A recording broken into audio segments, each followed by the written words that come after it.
जब स्कूल के बच्चे टॉफी नहीं खरीद सकते थे तो टीचर ने सबके जीभ पर अखबार के टुकड़े रख दिए। अखबार की स्याही में जो हल्की सी मिठास थी उसी में उन्हें टॉफी जैसा स्वाद मिल गया और बच्चे खुशी से झूम उठे। उनमें से सबसे गरीब था फ्रैंक। उसके जूते में इतना बड़ा छेद था कि पैर बाहर झांकता था। नए जूते खरीदने की हैसियत नहीं थी तो उसके पापा पब्लिक टॉयलेट के पास पड़ा एक पुराना टायर उठाकर लाए। ब्रश से उस टायर पर गोंद लगाई, फिर टुकड़ा काट कर फ्रैंक के जूतों के नीचे चिपका दिया। बस बन गए नए जूते। लेकिन ऐसे अजीब जूते देख क्लास के बच्चे हंसी उड़ाने लगे। फ्रैंक ने छोटे भाई को अपने पीछे छुपाया और चुपचाप भीड़ में से निकल गया। उसे अपने जूते से इतनी शर्म आई कि वो उन्हें छुपाकर फेंक आया। अगले दिन जब वो नंगे पांव क्लास में बैठा था तो टीचर ने डांट लगाई, बिना जूते के क्लास में नहीं बैठा जाता। उन्होंने वहीं पड़े हुए जूते उठाए। बच्चों की हंसी फिर गूंज उठी। लेकिन इस बार टीचर ने सबको कड़ी नजरों से देखा और बोले, गरीबी कोई शर्म की बात नहीं। उन्होंने क्रॉस की तरफ इशारा करते हुए कहा, प्रभु यीशु के पास भी जूते नहीं थे, वो नंगे पांव मरे, फिर भी उनका गौरव कम नहीं हुआ। बच्चे चुप हो गए और फ्रैंक को पहली बार अपने जूतों पर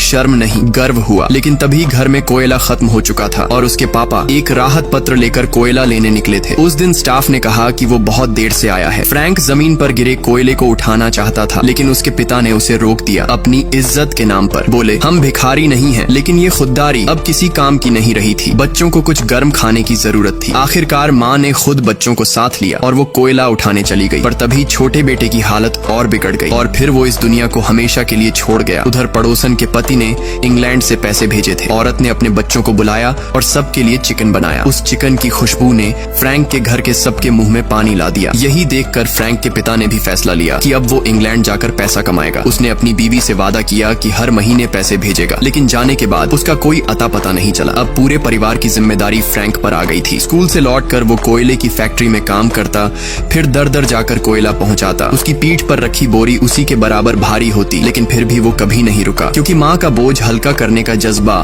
थकावट से कहीं ज्यादा बड़ा था। जब उसने अपनी पहली कमाई माँ को दी तो माँ ने देखा उसकी आंखें लाल हो रही थी। डॉक्टर के पास ले जाया गया तो पता चला उसे केराटाइटिस है। अगर थोड़ी और देर हो जाती तो वो अंधा हो सकता था। इलाज से उसकी आंखें तो बच गईं, लेकिन उसने जो पैसे बड़ी मेहनत से कमाए थे सब खत्म हो गए। दोस्तों, ये लड़के तो दिल से अपनी माँ और पूरे परिवार से प्यार करते हैं। अब आप बताओ, क्या आप भी अपने घर वालों के लिए इतनी मेहनत कर सकते हो? अगर हाँ तो दिल से कमेंट करना।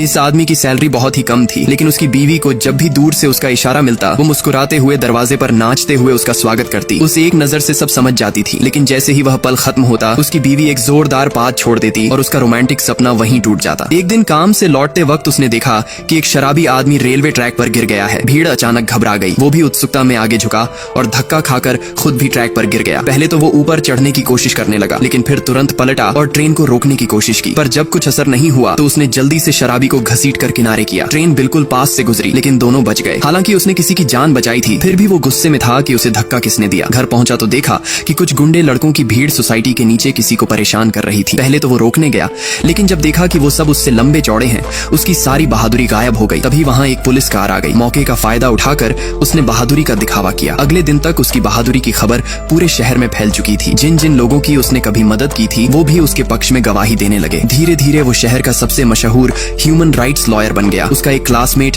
जो अब सांसद बन चुका था, मेयर की कुर्सी के लिए सही चेहरा ढूंढ रहा था। जैसे ही उसे इस आदमी का पोस्टर दिखा उसे एक आइडिया आया। शुरू में उसकी फैमिली को यकीन नहीं हुआ कि अब ये आदमी मेयर बनने वाला है, लेकिन जब ट्रेनिंग और तैयारियों के बाद वो स्टेज पर उतरा तो हर कोई देखता रह गया। डिबेट के दिन वो इतना नर्वस था कि एक जगह टिक तक नहीं पा रहा था। उसके विरोधी उसका मजाक उड़ाते रहे और दर्शकों ने भी उसे एक जोकर समझ लिया। जब पूरा शहर उस आदमी पर हंस रहा था तब सिर्फ उसकी बीवी थी जो उसकी हिम्मत बनकर उसके लिए डांस कर रही थी। यही डांस उसकी उम्मीद बन गया। दूसरे डिबेट में उसने मंच पर खड़े होकर अपने गरीब दिनों की बातें बताई। कैसे वो आम लोगों की तरह लाइन में खड़ा होता था, कैसे उसने जीवन के नीचे के स्तर को महसूस किया है। उसकी सच्चाई और जज्बातों ने लोगों के दिल को छू लिया। उसकी पब्लिक में लोकप्रियता एकदम बढ़ गई। लेकिन उसके विरोधियों ने चाल चली। उन्होंने एक एजेंट को उसकी बीवी के पास भेजा जो उसे एक बार फिर डांसर बनने का सपना दिखाता है। उन्होंने कुछ फर्जी तस्वीरें भी ली जिससे वो आदमी ब्लैकमेल हो सके। गुस्से में वो आदमी अपनी बीवी से जवाब मांगने गया, लेकिन उसने उसे उसी एजेंट के साथ देख लिया। उसे यकीन हो गया कि वो धोखा खा गया है। उसने गुस्से में कह डाला कि डांस करना कोई सपना नहीं होता, ये बेवकूफी है। पर वो भूल गया था शादी से पहले उसकी बीवी एक मशहूर डांसर थी। उसने अपने करियर और सपनों को छोड़कर उसके लिए घर संभालने का फैसला किया था। उन दोनों के बीच कड़वी बहस हुई और वो अलग हो गए। तीसरे चुनाव से पहले उसके विरोधी और भी ज्यादा ताकतवर लोगों को खरीद चुके थे। मंच पर उस आदमी की बीवी की तस्वीरें दिखाई गईं और झूठ फैलाया गया कि उसका अफेयर चल रहा है। पूरे शहर ने उस आदमी को गद्दार कहकर कोसना शुरू कर दिया। उसकी बीवी ने भी टीवी पर ये सब देखा। उसका कॉलेज वाला दोस्त जो अब MP था दौड़ कर आया और माफी मांगी। अब वो आदमी सिर पर अंडा और आटे से सना हुआ, मंच पर खड़ा हुआ और खुलकर कहा, हाँ मेरी बीवी डांसर थी, लेकिन जब मैं 7 साल तक जुडिशियल एग्जाम की तैयारी कर रहा था, एक पैसा नहीं कमा पाया, तब इस घर को उसी औरत ने संभाला। मैंने उसका सपना छीन लिया क्योंकि मैं खुद बेकार था, और आज अगर मैं कुछ भी हूँ तो सिर्फ उसकी वजह से हूँ। ये सुनते ही लोग चुप हो गए, दिल भर आया सबका। और फिर भीड़ चीरती हुई उसकी बीवी भी वहाँ पहुँच गई, उसे हौसला देने, फिर से डांस करके। दोस्तों, अगर आप भी अपने हमसफर को अपना सब कुछ मानते हो तो दिल से कमेंट करके बताना, सच्चा प्यार आज भी जिंदा है।